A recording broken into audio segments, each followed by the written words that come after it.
Үзэгч та бүхэндээ цагдаагийн мэдээлэл нэвтрүүлгийнхээ энэ удаагийн дугаараар Монгол улс дахь хар тамхи, мансууруулах бодистой холбоотой гэмт хэргийн эргэн тойрондох мэдээлэл, хор холбогдол, мэрэгжлийн байгууллагуудын бодлого чиглэл, нөхцөл байдал ямар байгаа талаарх мэдээллийг хүргэхээр бэлтгэлээ. Монгол улс нэгдсэн үндэсний байгууллагын мансууруулах эмийн тухай конвенцэд 1990 онд, сэтгцэд нөлөөлөх бодисын тухай 1999 онд, мансууруулах эм, сэтгцэд нөлөөлөх бодисын хууль бус эргэлтийн эсрэг конвенцэд 2001 онд тус нэгдэн орж, Монгол улсын их хурлаас 2002 онд баталсан эрүүгийн хуулийн тусгай ангийн 188, 192, 196 дугаар зүйлүүдэд хар тамхи, мансууруулах бодистой холбоотой гэмт хэргийн бүрэлдэхүүнийг хуульчилсан.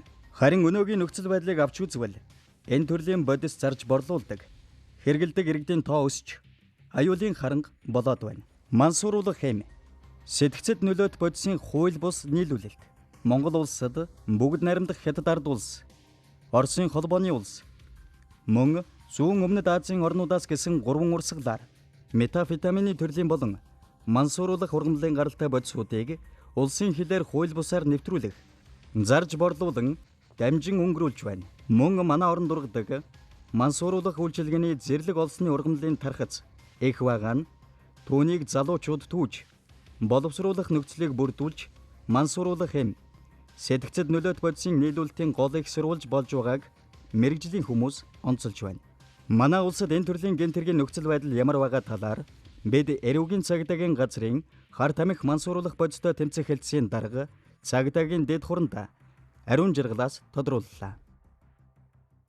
За Монгол улсад хар тамхи мансууруулах бодис хэрэглэгчнэр бий болохын хэрээр энэ төрлийн бодисыг улсын хилээр нэвтрүүлж ашиг олох гэсэн сонирхолтой бүлэг этгээдүүд бий болж байна.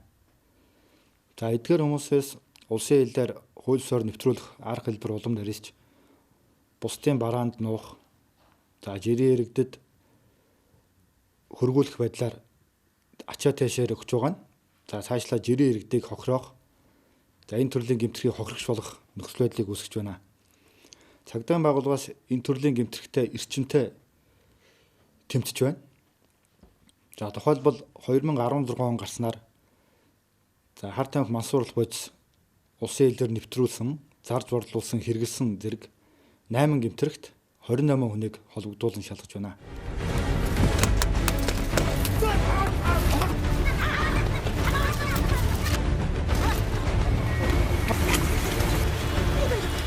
Мэдгүй яж чадна. Хаяаны сонсогдоод ер нь бол сорж олж авч үзсэн.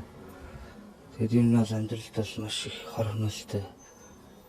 Тэгээд эдийн засагт ч тэр ер нь эрүүл мэнд ч тэр бүх юмд ер нь маш их хор уршигтэй. Тэгээд ер нь бол эцсийн зам нь гэх юм бол тэгэл нэг бол эрүүл мэндээр охирч үз, нэг бол тэгээд хуулийн даваар хэмжээ авч үлдэх тийм л гэж ойлгож байна. Манай хүү болохтой зэрэг оюутан сургууль сурдаг. Сургуулийн одоо 25 настай дөрөвдүгээр курс сурдаг. Ааваас авнагийн нэг 2 өдрийн хугацаатай авч яваад ясан чинь эцэс үлдэн ийм хар тамхины хэрэгт холбогдоод өөр хүүхдээ 25 ч бай, 20 ч бай, 30 ч бай. Ерөнхийдөө өөр хүүхдээ хань ижилтэй болсон ч тэр өөр хүүхдээ болсон ч тэр сургууль сурж байгаа ч гэсэн араас нь хаана вэ миний хүү яаж ийн гэдгийг өдөр тутамд нь ер нь байнга хяналттай байхгүй бол энэ хэрэг бол айгүй хэмжээнд гарцсан зургтны доогуур ингээ гүйлтийг харахад хүртэл мансуур тэнцэх юуны 76.1% гэсэн гэд эмгэнэлтэй тоол гарч илээ. Өөрөө би бол одоо үннийг хэлэхэд энэ 90 хоног хүүхдээ хориулаад байхад бол юу сайхан байх. Өдөр болгонд л нулимстай л байсан. Ийм байхад хэцүү л. Тийм болохоор аав ээж нарыг бол үр хүүхдээ сайн харж хандчаар банд ч гэхгүй, охин ч гэхгүй. Хүүхдүүдээ айлын чсэн том болсон гэж бодохгүйгээр ийм юмд холбогдуулахгүй төлөө ер нь байх ёстой юм байна гэдгийг ойлгож авсан. Сүүлийн жилүүдэд хар тамхи, мансууруулах бодисыг улсын хилээр нэвтрүүлэх арга, хэлбэр, улам нарийсч, олон улсын шуудан илгээмж, цахилгаан бараа, ахуйн болон хүнсний өргөн хэрэглээний бүтээгдэхүүнд нуух, бусдад даах хэлбэрээр хууль бусаар хил нэвтрүүлэн борлуулахад товлсон газарт нууж үлдээх, төлбөр тооцоог урьдчилж бусдын дансаар гүйлгээ хийлгүүлж хүлээн авах, шилжүүлэх зэргээр нарийн зохион байгуулалттайгаар үйлдэгдэж байна. Манай улсын иргэд 2006 оноос хойш гадаадд 117 хүн хар тамхи мансууруулах холбоотой гэмт хэрэгт холбогдсон шалгагдсанаас тээвэрлсэн 13, хадгалсан 15, хилээр нэвтрүүлсэн 41, хэрэгэлсэн 39, бусдад дамжуулсан 1 иргэн тус шүүхээс ял шийтгэгдсэн юм. Монгол улсын засгийн газрын үйл ажиллагааны 2016-аас 2020 оны үйл ажиллагааны мөрийн хөтөлбөрийн 5-4 мөнгө угаах, хүний 8, хар тамхины болон цахим гэмт хэрэг зэрэг шин төрлийн гэмт хэргийг таслан зогсоох, урьдчилан сэргийлэх хөтөлбөр хэрэгжүүлнэ гэж заасан байдаг. Энэ чиглэлээр хууль зүйн дотоод хэргийн яамнаас ямар бодлого чиглэл барьж хэрэгжүүлж байгаа талаар бид тодруулсан юм. Мансууруулахын сэтгцнүүлүүд бодисын хууль бус сэргийлттэй тэмцэх түүнээс урьдчилан сэргийлэх ажилд одоо өнөөдрийн байдлаар одоо тулгамдж байгаа асуудлууд маш олон байгаа. Нэг ялангуяа одоо цагдаагийн байгууллагын ажилтнууд болон одоо эрүүл мэндийн байгууллагын ажилтнуудыг сургах. Үнэхээр одоо энэ бодис одоо хар тамхины дотоод онцсон одоо хэрэглэгчид одоо домтгостыг эмчлэх, одоо тэдэнтэй ажиллах одоо арга зүй стандарт одоо шаардлагатай байгаа. Сүүлийн үеийн мэдээллээр бол ер нь нэлээд хар тамхи зөөдөг хүн ихсэн бас залуучууд маань нэлээд хэрэгэлдэг болсон юм шиг л яригдах юм байна шүү дээ. Би бодохдоо бол өсрүүийнхэн илүү их холбогддог тийм. Тэр донд насандаа бол магадгүй нэг 18-аас 30 насныхан ч юм уу тэр хавцаар холбогдох байх. Найзтайгаа дариж ууж идэж явж байгаа л тэгэл сонирхол. Тэг хинтээ бол нэг мэддэхгүй яаж аалсан мэддэхгүй тэгэл хүмүүсд гоё гэдээ харна дааж дөрөж гоё гэж явж байгаа л. Тэгэл нэг л мэдтгэл автцсан л тэгэл орцсон. Гарч идэх болсон л хэрэглэгч болсон л бага ч мэдхгүй тэгэл хэрэглэл явсан хэсэг хугацаа өнгөрцөл байсан л. 2010 он хүртэлх хугацаанд энэ төрлийн гэмт хэргийн ихэнх хувийг манай орон дургадаг мансууруулах үйлчилгээтэй зэрлэг олсны ургамлын төрлийн бодисыг олж авах, хадгалах, борлуулах, элгээх гэх гэмт хэрэг эзэлж байсан бол 2011 оноос химийн аргаар боловсруулсан сэтгцэд нөлөөт бодис болох амфетамин, метафетамин агуулсан мөс буюу айс гэх нэршилтэй бодисын хэрэглээ нийгмийн бүхий л давхаргын хүмүүсийг хамарч мансууруулах хэмээн сэтгцэд нөлөөт бодистой холбоотой гэмт хэрэгт холбогдогчдыг насны байдлаар нь авч үзвэл 19-с 25 насны залуучууд зөнхлөх хувийг эзэлж сүүлийн 3 жилийн байдлаар хэрэгт холбогдсон 0-с 18 насны буюу насанд хүрээгүй хүүхдийн тоо 2 дахин 19-с 25 насны холбогдогч 24.2%, 26-аас 35 насны холбогдогч 38%, 35 насны холбогдогч 3.6 дахин өсжээ. Өнгөрсөн 2015 онтой харьцуулахад бол нохоогоор хэрэглүүлэх түвшин маань нэлээдгүй өссөн үзүүлэлттэй. Ер нь нохоог гэмт хэрэгтээ тэмцэх албанд илүүтэй ашиглах болсон гол шалтгаан нь сүүлийн үеийн шин төрлийн гэмт хэрэг гэдэг байгаа нь хар тамхины төрлийн ялангуяа тесрэх бодисоор террорист талдлага үлдэх боломжтой эргүүд дээр хамгийн өр нөлөөтэй өгөөжтэй хэрэгсэл гэдэг нь тогтоогдчиход байгаа л да. Яг тэгэхээр нохооны маань хамрын салст бүрхөвч маань өөрөө үнэрийг алгах маш гайхамшигтай чадвартай. Энэ чадвараар нь бид нар мэдрэгч болгож ашиглаад байдаг. Дагнсан тэр үнрээрээ төрөлжүүлээд сургагдж байгаа албаны нохоог тухайн төрлийн гэмтэргийг илрүүлэхэд ашиглах нь илүү өр өгөөжтэй юм а гэдгийг бол олон жилийн практик туршлагаар гадаад орнуудын ижил төстэй байгууллагууд маань нотолцсон.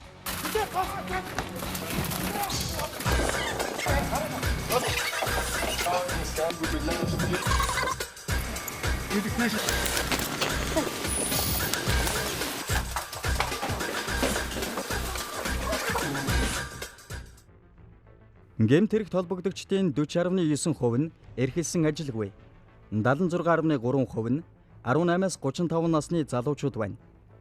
Ажилгүй гэдэгт нь ямар нэг хөдөлмөр эрхэлдэггүй. Амжиргааны баталгаажих төвшингээс доогуур орлоготой иргэд бус. Харин амьдрал, мөнгөний их үсвэр нь хувийн бизнес, эсвэл эцэг эхийн мөнгө хөрөнгөөр мансууруулах юм. Сэтгцэд нөлөөтэй бодисыг худалдан авдаг этгээдүүд дийлэнх нь байгаа нь судалгаагаар тогтоогджээ. Мансууруулах болон сэтгцэд нөлөөт бодис хэрэглэгч 18-аас 35 насны залуучууд найз нөхдийн харилцаа холбоогоор дамжуулан мансууруулах хэм сэтгцэд нөлөөт бодисыг олж авдаг байна. Харин тэд хар тамхи мансууруулах бодисны эрүүл мэндэд үзүүлэх хор холбогдол эдийн засагт үзүүлэх үр дүнг тооцоогүйгээс дэмийл харамсаж гашуудаж суудаг байна. Сэтгцийн эрүүл мэндийн үндэсний төвийн мэрэгжлийн их хэмжээс бид зөвлөгөө авлаа. Өндөр хор уршигтай за эрүүл мэндийг хохироодог нь бол тогтоогдсон бодисын бүлгүүдээс бол Монгол улсад бас нэлээд түлхүү тараагдаж орж ирж байгаа. За энэ сэргээш бодисуудыг хэрэглэснээр гаднаас ирч хүч энерги оруулж байгаа гэсэн бол үг биш. Энэ таны өөрийн чинь бийд байгаа бүх одоо ирч хүч энергийн нөөц бололцоог л богино хугацаанд дайчилж гаргаж байгаа. Ийм л юм байна.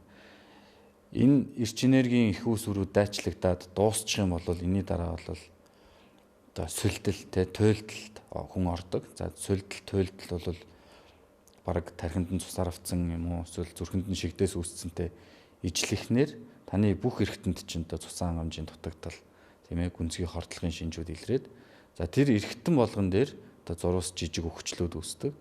Тэгэхээр энэ өвчлүүд бол мэдээж эргэж сэрэхгүй. Найз нөхдүүдийн дөргөц цэнгэх юмнаас шалтгаалаад эхэлж хэрэгсэн. Тэгээд саваг үтэж юу ч мэдгүй байж байгаа л энэ зүйлд дуртай болсондоо өнөөдөр ингээд 4-5 жилийн хугацаанд байнга ингээд бүр зуршил болгоцсон. Тэгээд энэ одоо тэгээ хүнтэй зууж чадахгүй найзлаа болоод жуулахаар хэцүү. Тэгээд ийм зуршилтай болохоор одоо ямар ч хүн ойлгохгүй. Тэг хүүхд гараа ээж жуулах боломж бараг байхгүй. Тухайн үед гоё санагддаг эцээ үр дүндээ л гавхан цархна болсон байдаг. Хүн болгон ингээд намайг биш гэдэг үүднээс хар тамхи гэдэг үүднээс хардаг болчдөг. Энэ бодисыг ерөнхийдөө аль болох үзий ядаас аль болох хол ойлгосоо хэрэг зүгээр л хүн боддоороо эрүүлээрээ сайхан амьдарч болдог. Эрүүлэр юмыг таашаал аавна гэдэг л хамгийн аз жаргал үүд юм байна. За энэ хар тамхи бол одоо ер нь аимшиг хор гэсэн үг л дээ гэсэн та тий. Хар тамхины чиглэлээр бол одоо энэ төрөөс бол жоохон анхаарал халамж тавьж одоо өсвөр залуу үедээ тий.